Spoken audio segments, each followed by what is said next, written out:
We're going to explore death and dying, hell and heaven, what happens when you die.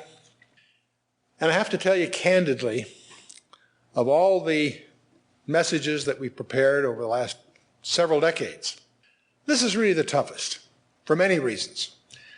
It's a difficult topic. It's one that you can never completely get your arms around. It's one that is just plagued with myths and superstitions and met with trite cliches, what some people call Bible babble and so on. But we're going to try to get into this because it's unquestionably the most important topic we've ever addressed. And we're going to divide it in two parts. Our present reality first, and the mystery of our destiny, what really happens when we die. One of the things that we're going to try to do is start with our conceptions, or I might even say misconceptions, about where we are today, our present physical reality. Because people ask me, is hell real? Part of that is determined by what you mean by real. And so there are key questions we'll try to address. What happens when you die? When you pass through that portal, what's the first thing you run into? Is there really an afterlife? Many people would deny that. And if so, what's heaven like? And perhaps even more disturbing, is there really a hell? We use that phrase so casually. We know all the superstitions and myths and literary conceptions, but is there really a reality that we call hell? To do this, though, to attack this problem, we have to really understand some other concepts that we also band about pretty casually. The nature of eternity. We use that term. What does it really mean? And this reality that we find ourselves in, this physical world that we think we understand and yet discover we really don't. Although the lifestyles and values and self-perceptions of most adults have undergone significant changes, and millions have embraced the postmodern worldview, it's interesting that the majority of adults continues to believe that there is life after death, that everyone has a soul, and that heaven and hell probably do exist. This may come as a surprise.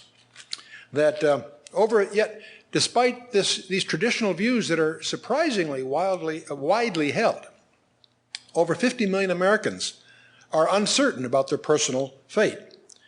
In terms of a belief in afterlife, 8 out of 10, according to recent research, as recently as September of 2003, 8 out of 10 believe in an afterlife of some sort.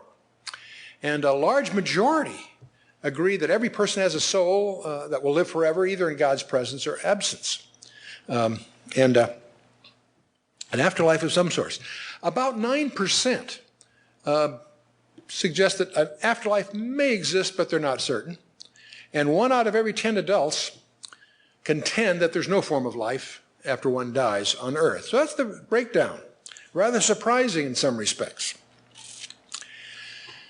76% of the people canvassed believe that heaven exists. 46% would describe it as a state of eternal existence in God's presence. About 30% think of it as an actual place of rest and reward where souls go after death. There's about 14% that think it's just symbolic, about 5% that doesn't think there really is any such thing, and there's about 5% that feel they're just not sure. But again, it's a surprising percentage. Now you get to the other side of it, about the same proportion of people, 71% versus the 76% in heaven, believe that there's a hell. But there's no real dominant view. About 4 out of 10 adults believe that hell is just a state of eternal separation from God's presence. And about 32%, say 1 in 3, feel it's an actual place of torment and suffering where people's souls go after death. About 13% just regard it as a symbol of some kind of bad outcome. And about 16% are not sure, really don't have a belief or don't believe in it at all. Interesting breakdown.